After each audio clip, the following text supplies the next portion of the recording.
আরাফার দিন ছোট্ট একটি দোয়া পড়ে আল্লাহ পাকের কাছে যা চাবেন আল্লাহ পাক আপনাকে সেটাই দান করে দিবে। কারণ বছরের শ্রেষ্ঠ দিন হলো আরাফার দিন। এই আরাফার দিন ৩৬৫টা দিনের মধ্যে সবচেয়ে শ্রেষ্ঠ দিন। নবীজি সাল্লাল্লাহু আলাইহি ওয়াসাল্লাম বলেন, খায়রুদ দুআ দুআ ইয়াউমি আরাফা। আরাফার দোয়া হলো সবচেয়ে শ্রেষ্ঠ দোয়া। আর এই দোয়া আল্লাহ পাক কখনো বান্দাদের ফেরত দেয় না, কারণ এই দিনে আল্লাহ পাক হাজার হাজার লক্ষ লক্ষ মানুষগুলোকে আল্লাহ পাক ক্ষমা করে দেয়। আম্মা জান আয়েশা রাদিয়াল্লাহু তাআলা আনহা বলেন যে আল্লাহ পাক এই দিনে এত হাজার পরিমাণ মানুষগুলোকে ক্ষমা করে, আল্লাহ পাক এত পরিমাণ মানুষকে অন্য দিনে ক্ষমা করে না। শয়তান চিৎকার করে সেদিন কাঁদতে থাকে, আল্লাহ পাক ফেরেশতাদেরকে ডাক দিয়ে বলতে থাকে, দেখো মানুষেরা আমার আরাফার ময়দানে উপস্থিত হয়ে যাদের মধ্যে ভাষার কোনো মিল নাই, দেশের কোনো মিল নাই, সবাই এক কাপড়ে আবৃত হয়ে লাব্বাইক আল্লাহুম্মা লাব্বাইক বলে বলে সবাই আমার প্রশংসা করছে, আমাকে ডাকছে।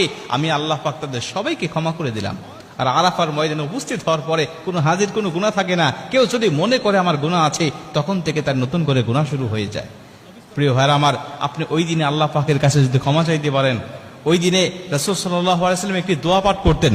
সমস্ত নবীরা ওই দিনে একটি দোয়া পাঠ করত। ওই দোয়াটা আমরাও পাঠ করব। আমাদের যাদের তৌফিক হয়নি, আমরা যারা যাইনি সেখানে, আমরা নিজ নিজ দেশে থেকেও, নিজ নিজ এলাকায় থেকেও আমরা যদি দোয়াটা পাঠ করে আল্লাহ পাকের কাছে ক্ষমা চাইতে পারি, আল্লাহ পাকের কাছে কিছু চাইতে পারি, আল্লাহ পাক আমাদের খালি হাত ফেরত দিবে না, আল্লাহ পাক আমাদের দোয়াটাও কবুল করে নেবেন। নবী সাল্লাল্লাহু আলাইহি ওয়াসাল্লাম সেই দোয়াটা পাঠ করতেন, লা ইলাহা ইল্লাল্লাহু ওয়াহদাহু লা শারীকা লাহু লাহুল মুলক ওয়া লাহুল হামদ ওয়া হুয়া আলা কুল্লি শাইইন কাদির। লা ইলাহা ইল্লাল্লাহু ওয়াহদাহু লা শারীকা লাহু লাহুল মুলক ওয়া লাহুল হামদ ওয়া হুয়া আলা কুল্লি শাইইন কাদির। নবীজি সাল্লাল্লাহু আলাইহি ওয়াসাল্লাম আরাফার দিনে এই দোয়াটা বেশি বেশি পাঠ করতেন। নবীজি বলছেন, আমার আগে সমস্ত নবীরাও এই দোয়াটা বেশি বেশি পাঠ করতেন এই আরাফার দিনে। অতএব আমরা যারা যাইনি আরাফার ময়দানে, আমরা নিজ নিজ দেশে থেকেও এই দোয়াটা আমরা পাঠ করতে পারি এবং আল্লাহ পাকের কাছে দোয়া করতে পারি। এই দোয়াটা পাঠ করে আমরা নিজ নিজ ভাষায় আমাদের যা চাওয়ার দরকার, আমাদের যা পাওয়ার দরকার, আল্লাহ পাকের কাছে সেগুলো আমরা চেয়ে নিতে পারি। আরাফার দিনে যেহেতু রোজা রাখার একটা ফজিলত আছে, আমি যদি সারাদিন রোজা রাখা অবস্থায় এই দোয়াটা পাঠ করে আল্লাহ পাকের কাছে চাইতে পারি, বিশেষ করে দোয়াটা পাঠ করে আমি 2 রাকাত নামাজ পড়লাম, নফল নামাজ পড়ে আল্লাহ পাকের কাছে আমি সেজদায় পড়ে কাঁদতে লাগলাম, রব্বানা আতিনা ফিদ দুনিয়া হাসানাতাও ওয়া ফিল আখিরাতি হাসানাতাও ওয়া কিনা আযাবান নার। আয়াতগুলো পাঠ করে নফল নামাজ, যেহেতু আপনি যে কোনো আয়াত তেলাওয়াত করতে পারেন, বাংলা ভাষায়ও আল্লাহ পাকের কাছে চাইতে পারেন, কোনো সমস্যা নেই।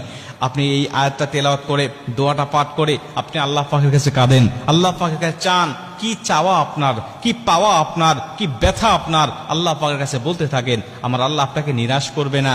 এই দিনের ফজিলতে আল্লাহ পাক অবশ্যই আপনার মনের সব চাওয়াকে পূর্ণ করে আপনার মনের দুঃখ ব্যথা বেদনাকে আল্লাহ পাক দূর করে দিবে।